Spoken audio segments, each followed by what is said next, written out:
The Smarter Money Life podcast is sponsored by Forum Credit Union, a member-owned financial cooperative serving members since 1941. Forum, your trusted financial partner, helping members live their financial dreams every day. Hello, and welcome back to Smarter Money Life podcast. I'm Andy Mattingly. And I'm Nicole Royal. So, we're here in the summer. Things are going good. What's new with you? We just ended swim season, so that was exciting. Oh, and yes. we just sent our 10-year-old off to summer camp for a week. For the first time, and you're doing okay? I'm fine. I really wish I could talk to her, but I'm fine. And you get to pick her up on it. Yeah. Well, that'll be fun. I don't have anything that exciting to talk about. It's just another summer day. Okay, Nicole, what's our topic today? Today's topic is one I think a lot of people worry about, but don't always know how to talk about. Protecting your parents from scams. And it's such a tough one because it's not just money. It's about trust, independence, and sometimes even pride. Here's what we're seeing right now. Scammers are getting more sophisticated, and they're not just sending obvious spam emails anymore. No, they're impersonating banks, government agencies, and family members. And unfortunately, parents and older adults are often targeted because they're the most trusting. They build up savings over time, and they may not be as familiar with those scams that are evolving, especially as AI is coming into play. And I think that's what makes this so important, is it can happen to anyone. It isn't about intelligence, it's about tactics. So let's talk about what people should actually be looking for. One of the biggest scams right now are those imposter scams, calls or messages that look like they're coming from a bank or even the IRS. A lot of the older people, they trust people because people used to call them on the phone. They think a text is also legitimate as well. And then there's the phishing texts and emails, those click this link messages that look real enough but are trying to trick you. And one of the most emotional ones, the grandparent scam. That's where someone pretends to be a grandchild in trouble and needs money immediately.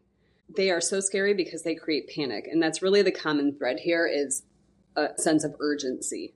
Big red flags to watch for. Urgent language like act now or don't tell anyone. That's a real giveaway. Requests for unusual payments like wanting you to pay with gift cards or wire transfer or crypto. And anytime someone asks for personal information like passwords or one-time codes. And if you hear that, it's time to pause. That's the moment to stop and question what they are asking you to do. Now, we're going to shift to what actually helps. And you're going to hear this repeated 3 or 4 times in this episode because we want to make sure that you get this. But these are some simple things that families can do. Turn on account alerts. Enable two-factor authentication, meaning that you need something besides your password to get into accounts. And then use strong, unique passwords. Those small steps alone can make a huge difference. But I think one of the most powerful things you've said before is creating a family rule. Yeah, it's a simple rule. No money moves without a second conversation with someone in the family. I really love that because it takes the pressure off in the moment. You've already decided ahead of time, hey, I'm going to double check on this. And that leads to what might be the hardest part, actually having the conversation with your parents. Yes, because you don't want it to feel like you're taking over or questioning their judgment.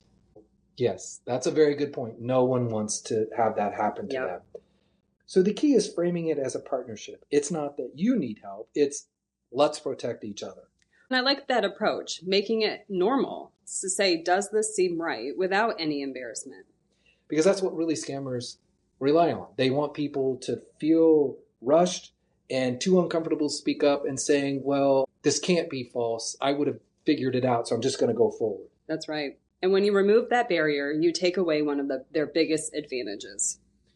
So let's bring in a listener question that we get quite often. I'm worried about my parents getting scammed, but every time I bring it up, they get defensive. How do I help them without offending them? That's such a good question because it's very common. And you have to remember, it's not about money. It's about their independence. Exactly.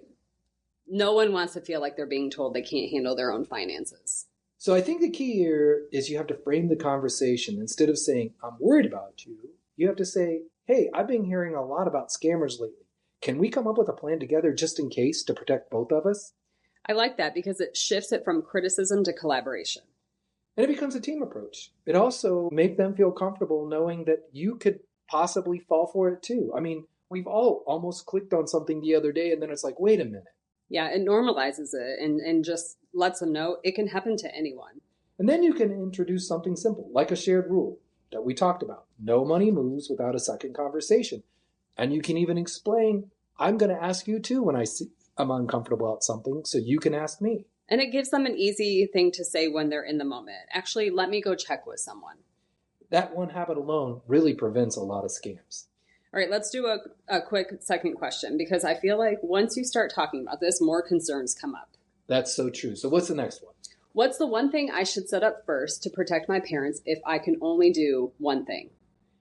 That's a great question, because I really think it's important to simplify things. If I had one place to start, I'd say set up account alerts. Why that one specifically? Because it creates immediate visibility. If there's a transaction, a login, or a change, you know right away, and the faster you catch something, the easier it is to stop it. And this is where your parents have to allow or make sure that you will get the alerts for them. Yep. So it's less about preventing everything up front and more about catching something early. Yes. I mean, ideally you do both, but alerts give you that real-time awareness. And from there, you can layer in things like two-factor authentication and stronger passwords. Yeah, that feels manageable. Start one step and then build from there. Yeah. Progress over perfection is so important here. Let's do one more, because this is something a lot of people worry about. If my parent does fall for a scam, what should we do right away? This is so important because in that moment, people panic. The key is to act quickly, but stay calm. First, contact your financial institution, because if you report it, you have a better chance of stopping it or reversing the transaction. Speed really matters here. And then this is the one thing that your parents won't want to do, but change passwords, especially if it's login information. And if personal information was involved, this is the time you really probably need to talk to them about doing a credit freeze. That's a good step, kind of putting a lock on things moving forward. And this is one thing that I like to say, but people don't always want to do it. Report it to the FTC or local authorities, because it helps track patterns and it protects others. And I think one thing that's really important here is there's no blame.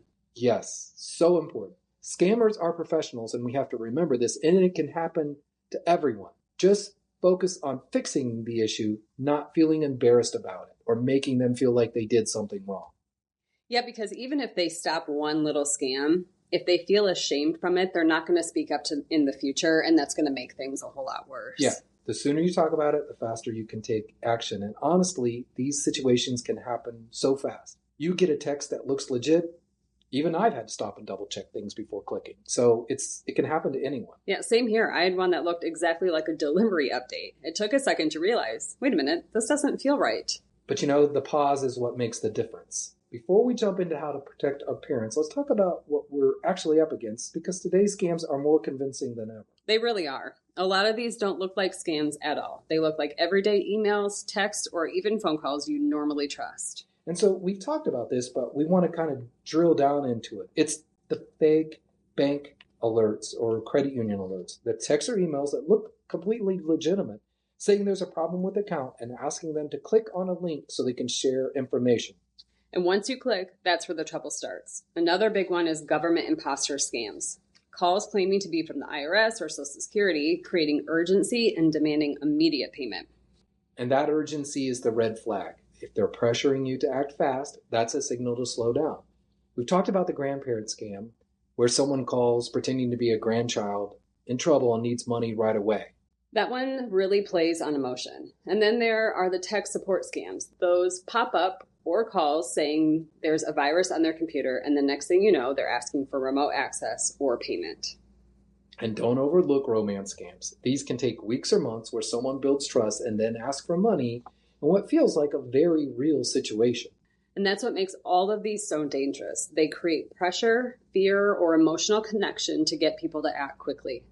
So urgency, fear, and pressure to act are all the common threads here. Let's bring this home with something that really matters: how to protect your parents from scams. So we're going to come back to that so that it doesn't lead to a devastating financial hit. Because unfortunately, these scams are getting more sophisticated and more personal. Let's walk through a few simple steps families can take right now.